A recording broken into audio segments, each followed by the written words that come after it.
nagbaba isang malaking biyaya ang mabigyan ng talentong nagdudulot ng saya at aliw sa iba.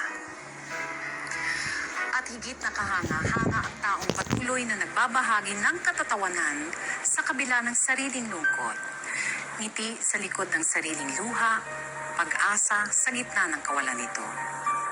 Ito ang naging buhay ng isang nakilala nating komedyanteng si Rene Requiestas.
Natunaw? Paano nangyari yun? Hindi ko nga rin po alam eh. Sa katunayan nga po bumili pa nga ako ng yelo. Para hindi po matunaw. Tapos, pagkabukas ko nga po ng icebox, halos wala na po naman. Ganun ba? Opo, natunaw nga po eh. Rene, tapos na ba Cara Cruz? Ay, ito pala gawan mo ko sa akin ah! Akin na pera! Akin! Alis!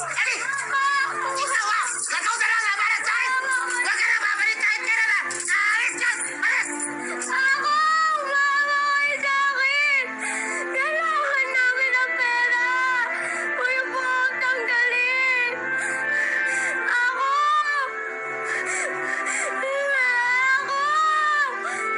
Kailangan namin ang pera! Ako!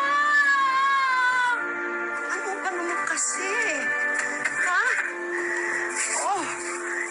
Paano to? Ito lang natira. Magkakasya ba sa ating lahat to? Pasensya na po, Nay. Kinuha ni Akong yung pera ko eh. Alam ko na, Nay. Di ilugaw niyo na lang yan. Tapos, lagyan niyo ng maraming tubig. Para dumami yung sabaw para magkasya sa ating lahat. Tapos, patis! Lagyan niyo ng patis. Di parang ulam na rin yun, di ba? Ano? Sa probinsya, lugaw na nga. Pagdating dito, lugaw pa rin. Kainin ko anong nakahain dyan. Mabuti nga tayo, may panlaman dyan eh. Kawawa naman itong mga bata. Hindi na makakain ng maayos. Ano magagawa ko, wala tayong kapera-pera. May lapang grasya, maging kontento na kayo kung anong meron dyan.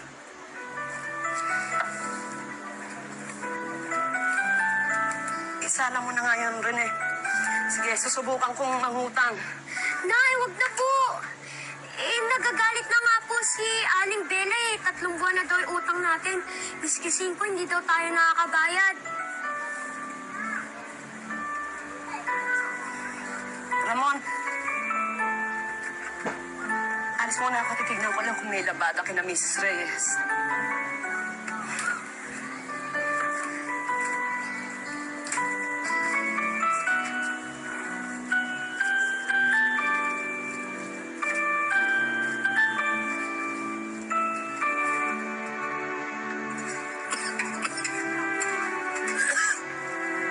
Bilis-bilisan yung kilos. Yung mga gamit niyo ayusin na. Mahuhuli kayo. Kasi ang tigas ng ulo mo eh. Sinabi ko na ako na magtatapos ng pagtatabas niyan. Lalo kang hinihika sa mga telang yan eh. Tapusin ko lang to. Nay! Ito, lililipin ito. Pero ako na lang, ha? Ako na lang maglililip. Nay! Ha? Ako namin. Ay, teka, mali.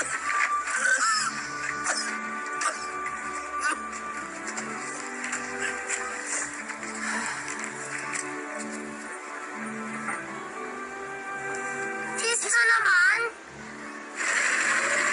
Paano to, kuya? Gis lang baon natin. Eh di dating gawin. Ano?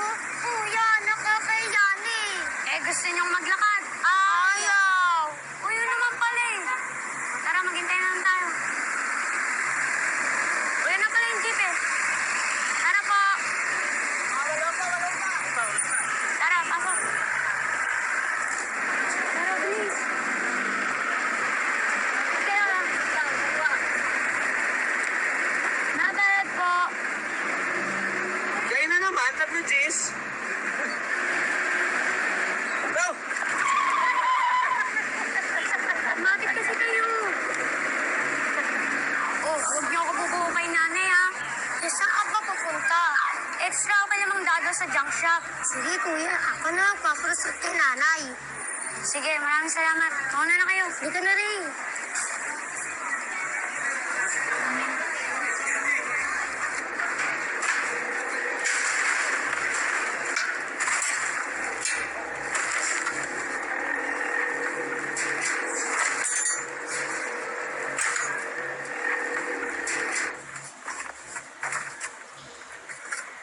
Uy, may kanin.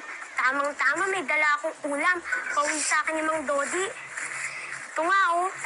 Eh, sayang, baka mapanis. Tatapon na nila eh.